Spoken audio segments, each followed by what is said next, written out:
Huwag kang masyadong maaga sa lugar na ikaw lang mag-isa. Story time. Ako si Arturo, isa akong sakristan at choir ako sa simbahan.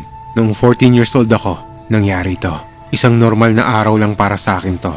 Pero dito ko na pala mararanasan ang isang nakakatakot na karanasan ng buhay ko. Alauna ng tanghali to at sarado na ulit ang simbahan ng mga oras na to. Dahil katatapos lang ng misa ng alas 12 ng tanghali. Pero ako, pumasok na ako ng simbahan para mag-practice ng kanta na kakantahin at tutugtugin ko para sa misa mamayang alas 5 ng hapon. Habang nagpa-practice ako, nakita ko na may nakapila na isang babae sa may kumpisalan. Nagtaka ako dahil ang kumpisal nagsisimula bago ang misa at hindi pagtapos ng misa. Kaya nag-ayos ako at nilapag ko yung mga hawak ko para lapitan yung babaeng yon para sabihin sa kanya na walang kumpisal ng ganitong oras.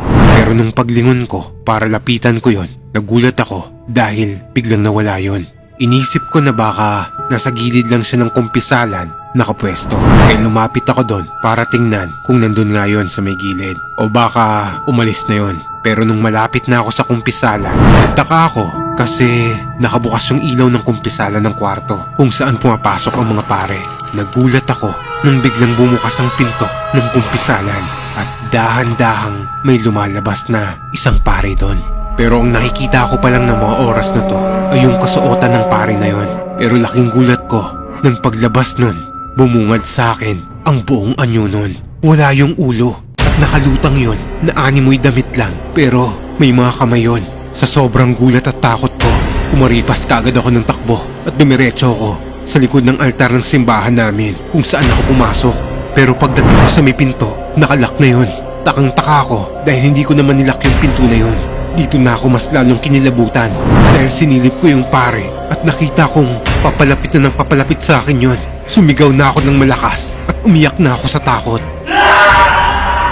Nang biglang bumukas yung pinto ng CR at lumabas yung caretaker ng simbahan. Nilapitan ako nun. Nagulat na gulat at tinanong ako nun ng, "Hoy, ano nangyari?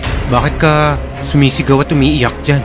Kinuwento ko sa kanya yung nakita ko at sinabi na lang sa akin nun na pangalawa na raw akong nakakita at nakaranas nun. Parehong-pareho raw kami ng kwento ng unang nakakita ng pugot ng ulo ng pare na yon. Sabi nila, yung pare raw na yon ay dating kura paroko sa simbahan at inatake raw yun sa puso habang nagmimisa. Simula nang maranasan ko yon, pumupunta na ako sa simbahan 30 minutes bago magsimula ang misa kung saan bukas na ang mga ilaw at pintong pasukan ng mga tao.